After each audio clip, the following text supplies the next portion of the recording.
Hello viewers, welcome back to my channel living through joy. তো viewers, আজ আমি তোমাদের সাথে আরও একটি রেসিপি নিয়ে হাজির হয়েছি। তো বেশি দেরি না করে রেসিপিটি দেখে নেওয়া যাক।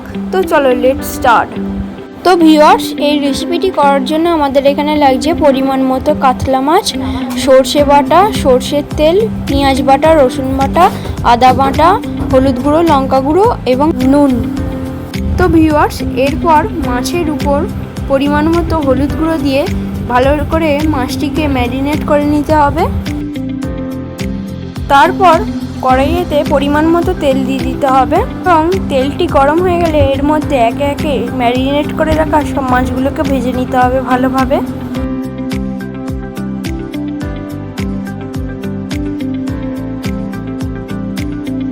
এক পিঠটা কিছুক্ষণ ভাজার পর মাছগুলিকে আবার উল্টে দিতে হবে ও আবার কিছুক্ষণ ভালোভাবে ভেজে নিতে হবে। কিছুক্ষণ ধরে মাছগুলোকে উল্টে পাল্টে ভেজে নেওয়ার পর এগুলিকে একটি পাত্রে তুলে নিতে হবে। তারপর ওই মাছ ভাজার তেলেই আগে থেকে বেটে রাখা পেঁয়াজগুলোকে দিয়ে দিতে হবে ও ভালোভাবে ফ্রাই করে নিতে হবে। তারপর এর মধ্যে বেটে রাখা রসুন বাটা ও বেটে রাখা আদা বাটা দিয়ে দিতে হবে ও আবারও কিছুক্ষণ ভালোভাবে নেড়ে চেড়ে নিতে হবে। কিছুক্ষণ ধরে নেড়ে চেড়ে নেওয়ার পর এর মধ্যে পরিমাণ মতো হলুদ গুঁড়ো ও পরিমাণ মতো লঙ্কা গুঁড়ো দিয়ে দিতে হবে ও তারপর এর মধ্যে পরিমাণ মতো জল দিয়ে এর গ্রেভিটিকে তৈরি করে নিতে হবে।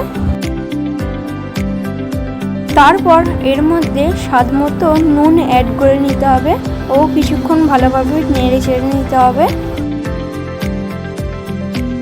তারপর আবার এর মধ্যে পরিমাণ মতো জল দিয়ে দিতে হবে।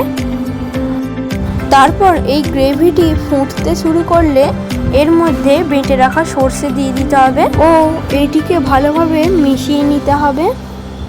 ভালোভাবে মিশিয়ে নেওয়ার পর এর মধ্যে আগে থেকে ভেজে রাখা মাছগুলোকে দিয়ে দিতে হবে ও নেড়ে চেড়ে নিতে হবে। তারপর মাছগুলিকে আবারও ভালোভাবে উল্টে পাল্টে নেড়ে নিতে হবে।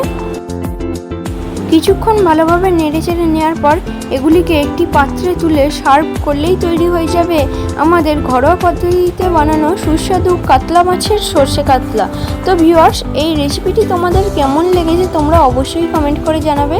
রেসিপিটি ভালো লাগলে একটি লাইক করবে, চ্যানেলে নতুন হলে সাবস্ক্রাইব করবে। তো আজকের মতো এখানে দেখা হচ্ছে পরে অন্য কোনো ভিডিও নিয়ে। বাই।